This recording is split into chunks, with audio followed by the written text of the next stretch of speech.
No one will ever choose you, Claire. Not tonight. Not in any lifetime. Daniel's voice carried just far enough for the people gathered near the marble staircase to hear, and the quiet laughter that followed stung more than the words themselves. Claire Bennett forced a small smile she did not feel, lowered her eyes, and tightened her grip around the silver tray balanced carefully in her hands. She had promised herself she would finish the evening with dignity, collect the extra pay, and leave before midnight.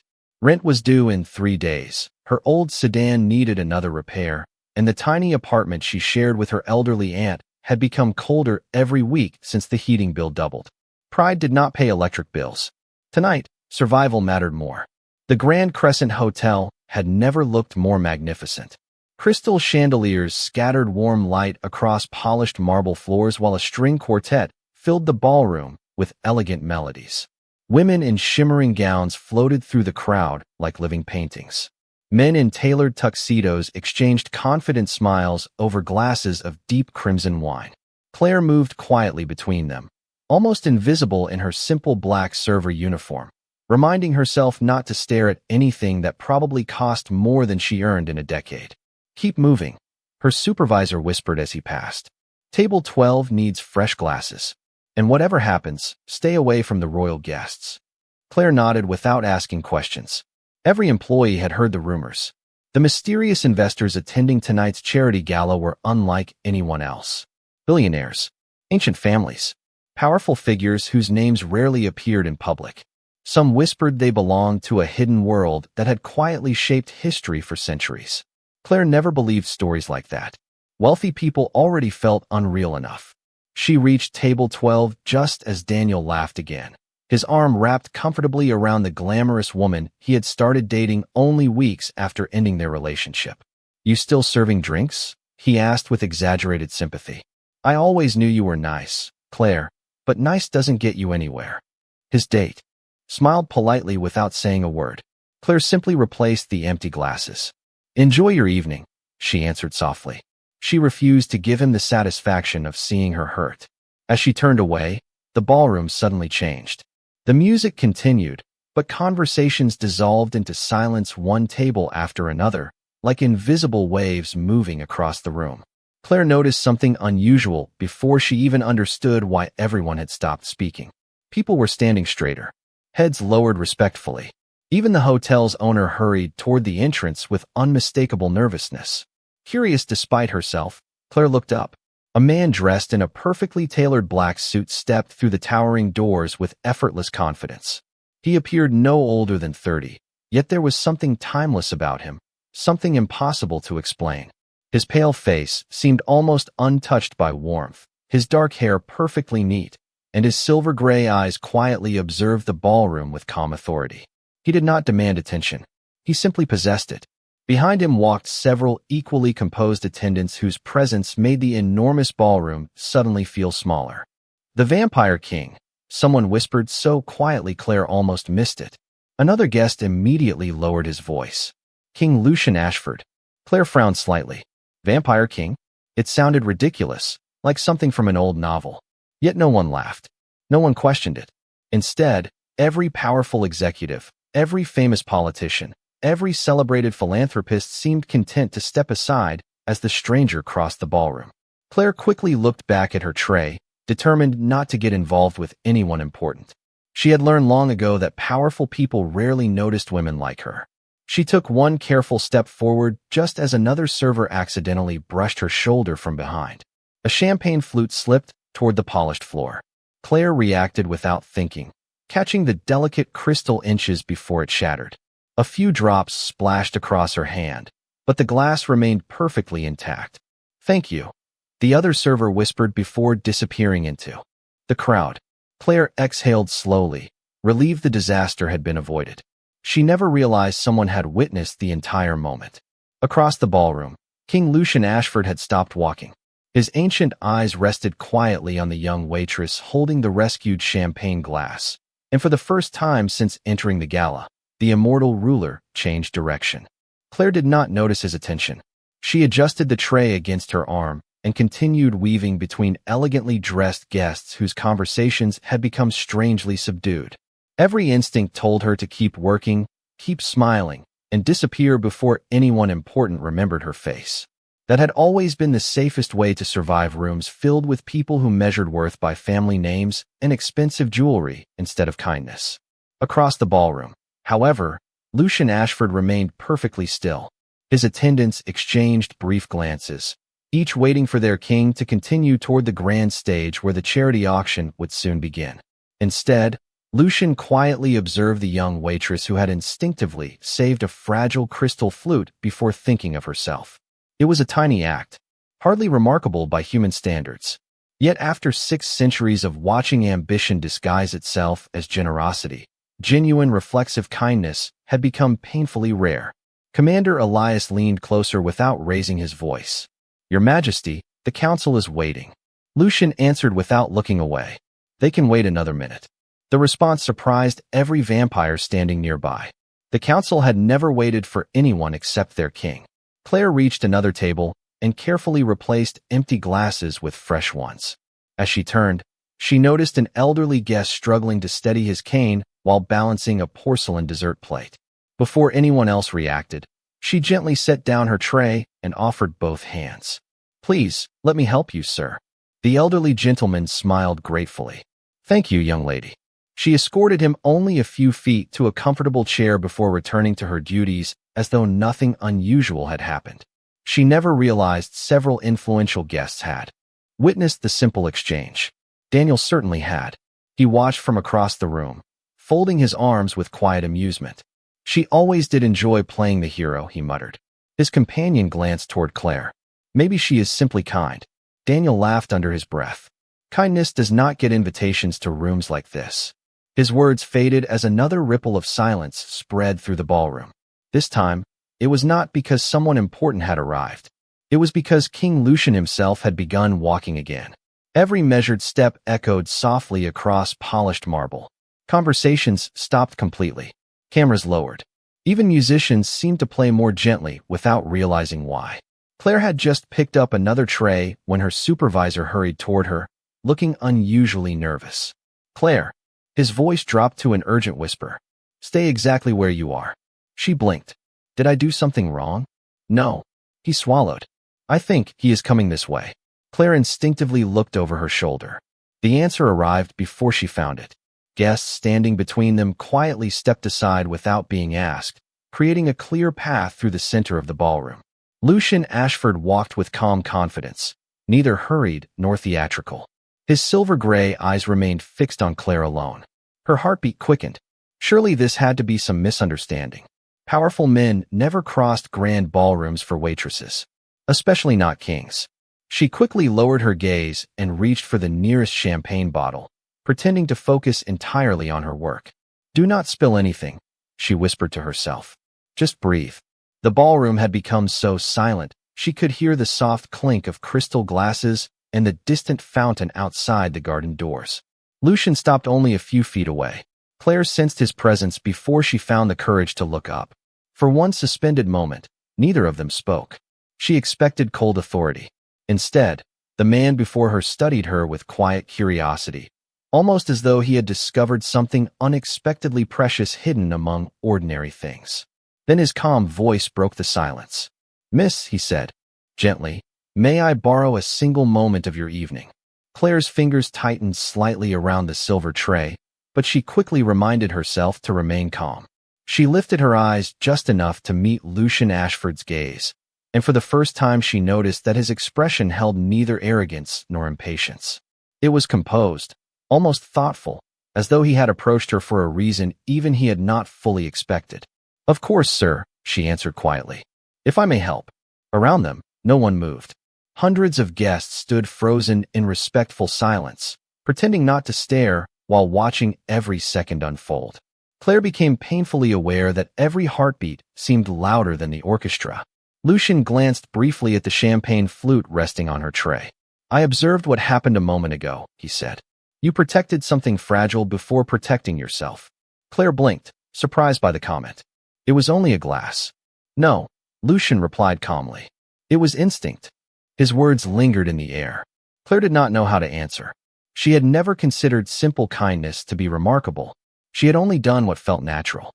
My grandmother always said that replacing broken things costs less than repairing broken trust. She finally said with an embarrassed smile. I suppose I remembered that. Something almost invisible softened within Lucian's ancient eyes. 600 years of treaties, wars, fortunes, and betrayals had taught him that people often revealed themselves through the smallest decisions rather than the grandest speeches. This young woman had no audience when she caught the crystal glass. She believed no one important had noticed. That made the choice genuine. Behind Lucian, Commander Elias quietly exchanged another glance with Lady Selene, one of the oldest noble vampires attending the gala. She folded her elegant fan with unmistakable concern. Your Majesty, she said carefully, the charity presentation is ready. Lucian acknowledged her without turning. It will begin shortly. Lady Selene lowered her head, but uneasiness flickered across her face. The king had already delayed the evening twice for reasons no one understood. Claire shifted uneasily. I should return to work, Your Majesty. The title felt unfamiliar on her tongue. People are waiting to be served. Lucian looked around the ballroom. They have waited this long. A faint ripple of nervous laughter spread among several guests, uncertain whether they were permitted to react. Daniel, however, watched with growing disbelief. He stepped closer, unable to understand why the most powerful man in the room was speaking with his former girlfriend as though she mattered. Excuse me, Daniel interrupted politely. Your Majesty, Claire is simply one of the catering staff. Perhaps there has been some misunderstanding. Claire immediately wished he had remained silent. She recognized the confident tone he always used when trying to impress wealthy people. Lucian slowly turned his attention toward Daniel. His expression remained perfectly calm, but the warmth that had briefly appeared vanished completely. Has there, he asked. Daniel forced another smile. She is hardworking, certainly, but she is not exactly accustomed to distinguished company. Several nearby guests nodded almost imperceptibly, expecting the conversation to end there. Claire felt heat rise to her face. She opened her mouth to apologize for the interruption, but Lucian gently raised one hand, silently asking her not to speak. He studied Daniel for only a moment before returning his attention entirely to Claire, as though the interruption had already become unimportant. Miss Bennet, Lucian said, his voice carrying effortlessly through the silent ballroom. Would you honor me with your hand for just a moment? Claire stared at him, certain she had misheard. Her eyes widened in disbelief. Every guest present seemed to stop breathing at exactly the same instant as she slowly lowered her tray onto a nearby table, wondering why the immortal king had just made a request that no one in the room could possibly understand. Claire hesitated for only a heartbeat before slowly extending her right hand. She could feel every pair of eyes in the ballroom fixed upon her, and for a fleeting moment she wondered whether this was some elaborate misunderstanding that would soon leave her embarrassed in front of hundreds of strangers. Her fingers trembled ever so slightly, not from fear alone, but from the impossible weight of the moment.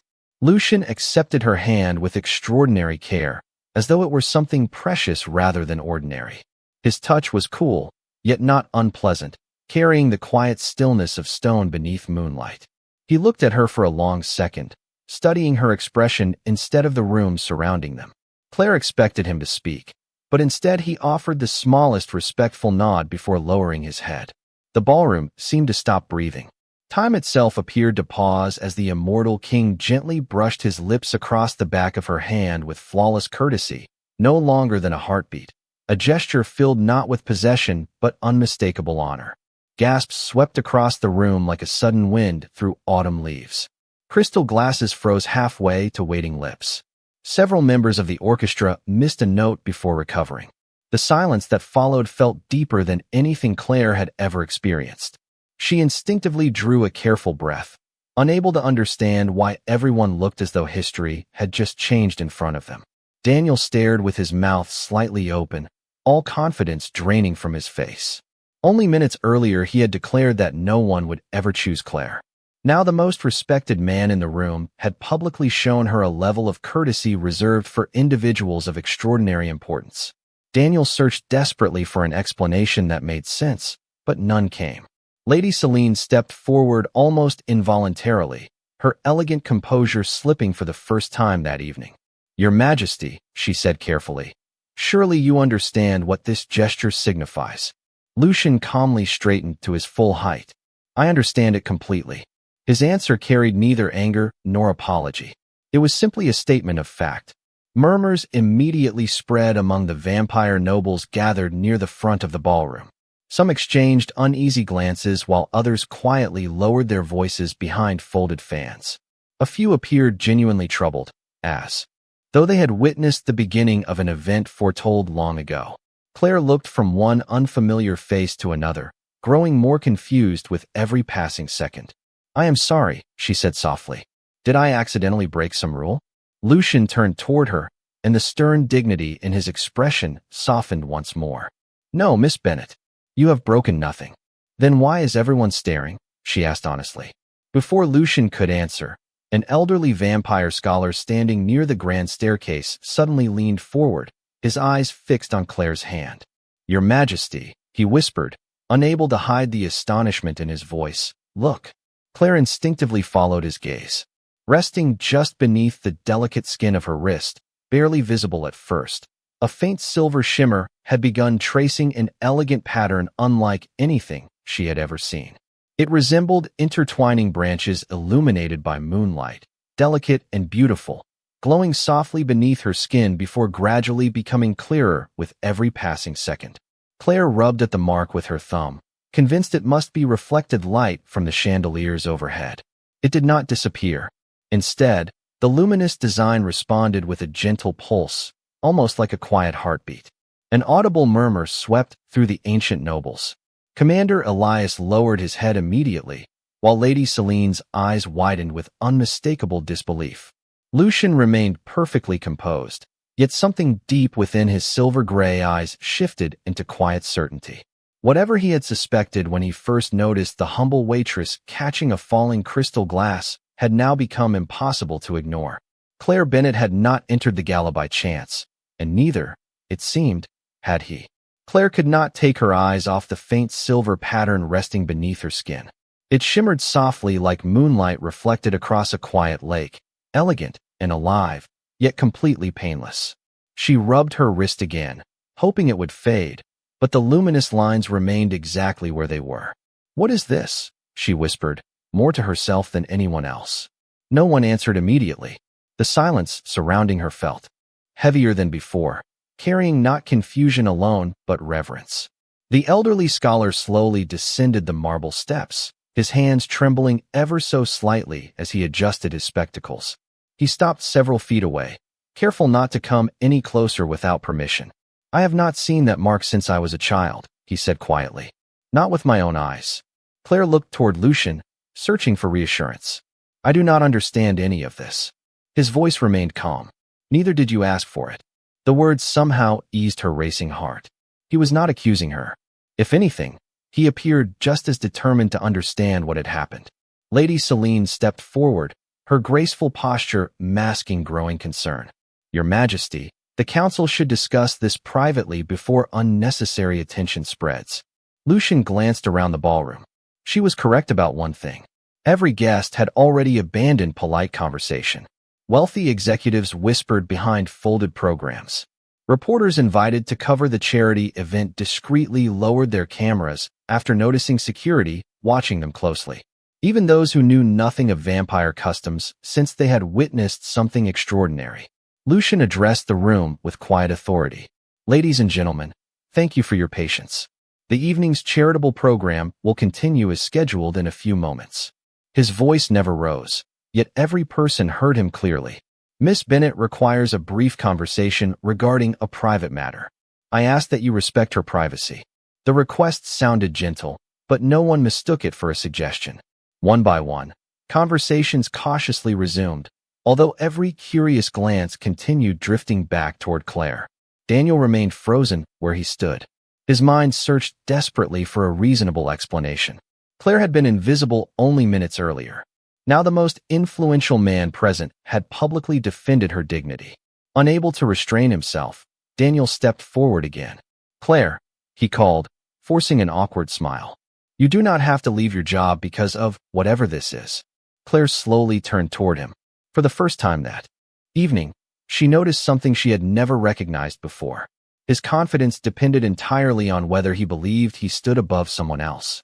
Without anger, without bitterness, she simply answered, "I was never ashamed of my job, Daniel." The words settled over the room with quiet strength. Several nearby guests exchanged thoughtful glances. Lucian observed the exchange without interruption. Respect, he reflected silently, often revealed itself not through victory, but through restraint. Commander Elias approached his king and lowered his voice. "Your Majesty, the Eastern Gallery has been secured." Lucian nodded once before turning back to Claire. "There is a quieter place where we may speak without placing you at the center of every whispered conversation." Claire looked around the ballroom. Hundreds of unfamiliar faces still watched her with curiosity, admiration, uncertainty, or fear. None of it felt real. Less than an hour earlier, she had worried about earning enough money to pay rent. Now strangers looked at her as though she carried the answer to a question no one dared ask aloud. She drew a slow breath and met Lucian's steady gaze. "If speaking with you will help explain what is happening, then yes." A faint smile touched Lucian's face, almost too subtle to notice. "Thank you." As they began walking toward the Grand Eastern Gallery, the silver pattern beneath Claire's wrist pulsed once more, slightly brighter than before.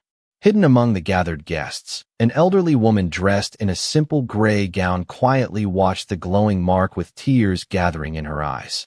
Barely above a whisper, unheard by anyone nearby, she murmured, "After all these years, the moonlight has finally returned." The Eastern Gallery felt like another world entirely. The distant music from the ballroom softened into a gentle echo as towering windows overlooked moonlit gardens filled with white roses and silver fountains. Cool evening air drifted through partially opened doors, carrying the scent of fresh rain even though the sky remained perfectly clear. Claire walked beside Lucian in thoughtful silence, her footsteps almost disappearing against the polished marble floor. Commander Elias and the royal attendants remained several yards behind, deliberately allowing the two of them privacy. Claire glanced once more at the glowing pattern beneath her wrist. The silver lines had stopped brightening, settling into a delicate design that looked less like an accident and more like something that had always belonged there. "Has this happened before?" she finally asked. Lucian answered honestly, "Not during my lifetime." Claire looked at him with quiet disbelief. "You speak as though your lifetime is much longer than everyone else's." A faint smile crossed his face. "It is." She realized he was not joking. Somehow, instead of frightening her, the admission only deepened the mystery surrounding the man walking beside her. He carried centuries with the same quiet grace another person might carry memories from childhood. They reached an open balcony overlooking the illuminated gardens below. Lucian rested one hand lightly upon the stone railing while Claire stood nearby, uncertain whether she should speak again. The silence between them never felt uncomfortable. It felt patient. "Miss Bennet," Lucian began, "may I ask you something unusual?" She gave a small nod. "After tonight, I think unusual questions are expected." His eyes briefly settled upon the glowing mark. "Has anyone in your family ever spoken about unusual ancestry, forgotten traditions, or inherited stories that seemed impossible?" Claire considered the question carefully. "Not really. My parents passed away when I was young, so I was raised mostly by my aunt. She always said our family came from a small mountain town where people believed strange legends, but I assumed every family has stories like that." She paused before adding, "There was one thing." Lucian listened without interrupting. "My grandmother used to wear an old silver pendant shaped like a crescent moon. She never let anyone touch it. Before she passed away, she told me that one day I would understand why our family never sold it, no matter how difficult life became." Lucian's expression became noticeably more focused. "Do you still have it?" Claire nodded slowly.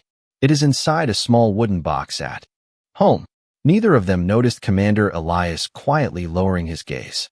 He recognized the symbol immediately. The crescent relic had appeared countless times in forgotten royal records that most modern vampires dismissed as myth. Before Lucian could ask another question, soft footsteps approached from behind. The elderly woman in the plain gray gown who had remained unnoticed throughout the evening stopped several feet away and bowed respectfully, not to Claire, but to the king. Lucian recognized her at once. Madame Eleanor. She had served as keeper of the royal archives for decades before quietly retiring from public life. Forgive the interruption, Your Majesty, Eleanor said gently. But time has waited long enough. Lucian regarded her carefully. You know this, Mark. Eleanor slowly turned toward Claire. Tears shimmered in her kind eyes, yet her voice remained steady. Child, may I see your wrist? Claire hesitated only briefly before extending her hand. Eleanor examined the silver pattern without touching it. Her expression softened with unmistakable recognition. There is no mistake. Claire swallowed nervously. Can someone please tell me what all of this means? Eleanor looked first at Lucian, silently asking permission. The king gave a single nod. The elderly woman drew a slow breath before speaking words that seemed to carry the weight of generations. You believe you are an ordinary young woman trying to earn enough money to pay next month's rent. She smiled gently. But your family has been protecting a forgotten promise for more than 600 years, and tonight that promise has awakened because the last guardian finally found the last king. Claire stood motionless as Eleanor's words settled over the moonlit balcony. A forgotten promise. 600 years. The last guardian. None of it belonged to the ordinary life she had known only hours earlier. She looked instinctively toward Lucian, searching his calm expression for any sign that the elderly woman might be mistaken. Instead, the vampire king remained thoughtful, his silver-gray eyes reflecting neither surprise nor doubt, only careful consideration. If there is a promise, Claire said. Softly, my family never told me about it. Eleanor smiled with quiet understanding.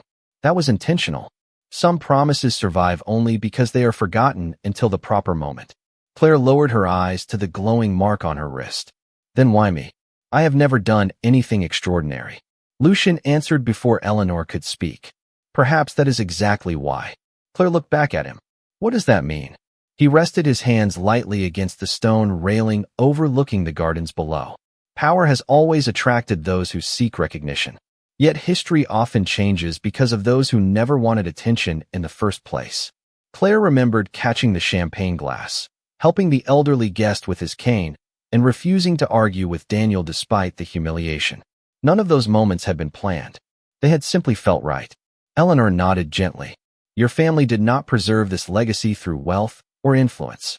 They preserved it through character. A peaceful silence followed. Somewhere beyond the gardens, a fountain echoed softly beneath the night sky. Claire noticed the silver mark had stopped pulsing, as though it had settled after waiting patiently to be acknowledged. Commander Elias approached with measured steps, stopping at a respectful distance. Your Majesty, he said quietly, members of the council have begun requesting a private audience. Word is already spreading among the elder houses. Lucian gave a slight nod. As expected, Elias hesitated before continuing. Some believe the appearance of the moonlight will change old alliances. Lucian's expression remained composed. Old alliances built upon fear deserve to be questioned. Claire listened carefully, realizing she had stepped into conversations shaped by centuries she could barely imagine. I do not want anyone fighting because of me, she said. Lucian turned toward her. No one will be permitted to use you as an excuse for conflict. There was quiet certainty in his voice, not anger, simply a promise. Eleanor folded her hands together. Your Majesty, the archives contain records that may explain why the mark awakened tonight, but they have not been opened for generations. Lucian looked toward the palace beyond the gardens, where ancient towers rose against the silver sky. Then tomorrow we will open them. Claire blinked. Tomorrow. He met her gaze. Questions this old deserve answers, not assumptions. She let out a nervous laugh she could not quite control. Yesterday, I was worrying about paying my rent. Tonight, everyone keeps talking about forgotten bloodlines and royal archives. Eleanor's eyes warmed. Life has a curious way of changing direction when kindness meets destiny. Before Claire could respond, her phone vibrated inside the pocket of her apron. The familiar sound felt almost out of place after everything that had happened. She glanced apologetically at Lucian before checking the screen. It was her aunt, Margaret Bennett. Claire answered immediately. Aunt Margaret, are you all right?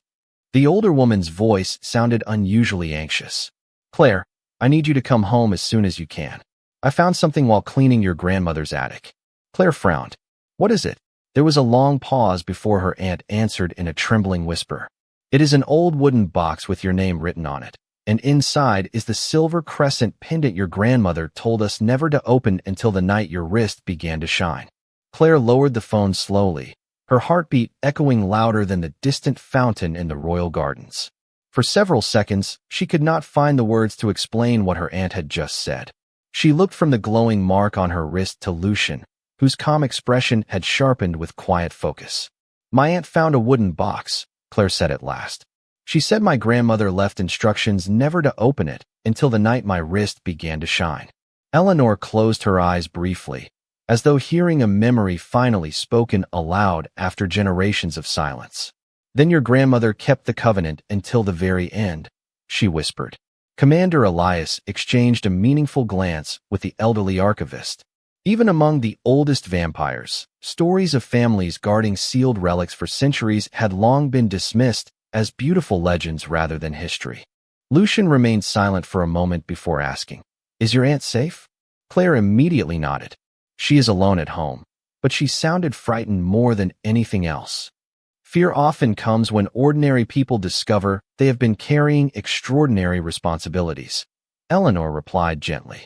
Lucian turned toward Elias. "Arrange transportation immediately." Elias inclined his head. "The royal motorcade will be ready within 5 minutes." Claire quickly shook her head. "Please, that is not necessary. I can drive home myself." Lucian met her eyes with patient understanding. "Normally I would respect that decision without question." He paused before continuing. "Tonight is no longer ordinary." Claire looked away, uncertain how to respond. Less than 2 hours earlier, she had simply been another waitress working an extra shift. Now a king was assigning royal escorts because of a mysterious family heirloom hidden inside her grandmother's attic. It felt impossible, yet nothing about the evening had followed ordinary rules. As they began walking back through the eastern gallery, Claire noticed several guests discreetly pretending not to watch them. Conversations stopped whenever Lucian passed before quietly resuming after he moved beyond earshot. Daniel stood near one of the marble columns, staring in stunned silence as Claire crossed the ballroom beside the vampire king with quiet confidence instead of embarrassment. He took one hesitant step forward. "Claire." She slowed politely. "Yes." His voice lacked the certainty it had carried earlier that evening. I think I judged you unfairly." Claire studied him for a brief moment. There was no satisfaction in her expression, only calm acceptance. "You judged me by what I owned instead of who I was." Daniel lowered his eyes. He had no answer. Claire offered a small, genuine smile, not to prove anything, but because carrying resentment suddenly felt heavier than leaving it behind. "I hope one day you will stop doing that to people." With those quiet words, she continued walking beside Lucian. The king glanced toward her, and although he said nothing, respect deepened within his ancient gaze. Forgiveness without weakness was rarer than courage. Outside the hotel's grand entrance, a sleek line of black vehicles waited beneath the glow of antique lanterns. The evening air had grown cooler, and clouds drifted slowly across the moon without hiding its light. As Lucian opened the rear door for Claire, Eleanor stepped closer, holding a small velvet pouch. "Your Majesty," she said, offering it respectfully. Lucian accepted the pouch before handing it to Claire. Inside rested a simple silver key no longer than 2 inches, its handle shaped like a crescent moon almost identical to the symbol her aunt had described. Claire looked up in surprise. "What is this?" Eleanor smiled softly. "If the box truly belongs to your family, I believe it has been waiting centuries for that key to return."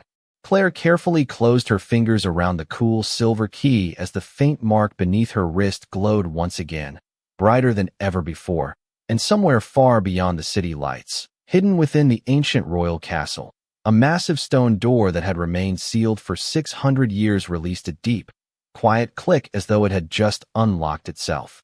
The drive through the sleeping city unfolded beneath a sky washed in silver moonlight. Yet Claire barely noticed the streets passing beyond the window. The small crescent-shaped key rested quietly in her palm, its cool surface warming ever so slightly whenever the luminous mark on her wrist shimmered. Across from her, Lucian remained composed, allowing the silence to settle naturally instead of filling it with questions.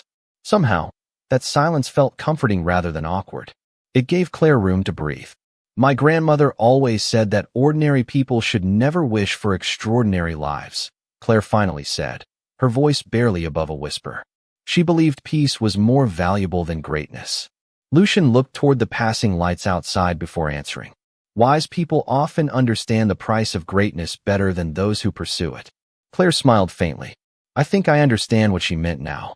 20 minutes later, the motorcade turned onto a quiet residential street lined with modest homes and old maple trees. Claire's small white house stood at the end of the block, its porch light glowing warmly against the cool night. Margaret Bennett waited outside, clutching a weathered wooden box with both hands. Relief flooded her face the moment she saw Claire step from the vehicle, though surprise quickly followed as Lucian emerged beside her. Margaret looked between them before quietly saying, "Your grandmother told me that if this night ever came, I was to trust the man with eyes like winter." Claire exchanged a startled glance with Lucian. Even he appeared quietly surprised. Margaret led them inside. The familiar scent of cinnamon tea and old books wrapped around Claire like a comforting memory from childhood. Everything in the modest living room remained exactly as she remembered, except for the small wooden box resting carefully upon the dining table. It was carved from dark oak, its surface decorated with delicate crescent patterns worn smooth by time. Claire stepped closer.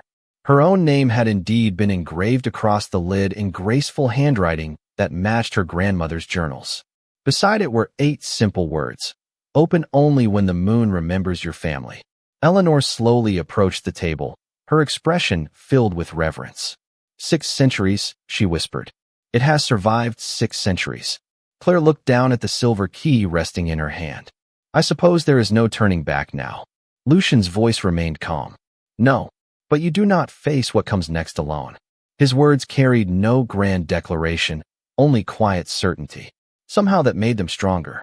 Claire inserted the tiny crescent key into the equally small lock. It fit perfectly. She hesitated for one final heartbeat before gently turning it. A soft click echoed through the quiet room. The lid slowly lifted without resistance.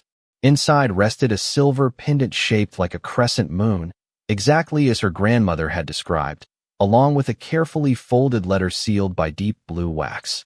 Claire reached first for the letter. The paper felt astonishingly well preserved despite its age. She carefully broke the seal and unfolded the pages. At the very top appeared handwriting, identical to the inscription on the box. "My dearest child, if you are reading these words, then kindness has guided you exactly where destiny always hoped it would." Tears filled Claire's eyes before she had finished the first sentence. She continued reading silently while Lucian and the others respectfully waited. The letter spoke not of power or crowns, but of compassion, humility, courage, and promises freely kept across generations. Her ancestors had never been warriors or rulers. They had simply protected hope until the day someone worthy appeared to receive it. Claire slowly folded the letter against her heart before lifting the silver pendant from its velvet lining. The instant her fingers touched the crescent moon, the luminous mark upon her wrist and the pendant answered one another with the same gentle silver glow. At that exact moment, hundreds of miles away beneath the ancient royal castle, the great stone chamber completed its awakening, revealing an inscription untouched for 600 years. Even the oldest kingdoms endure not through power alone, but because one ordinary heart chooses kindness when no one is watching.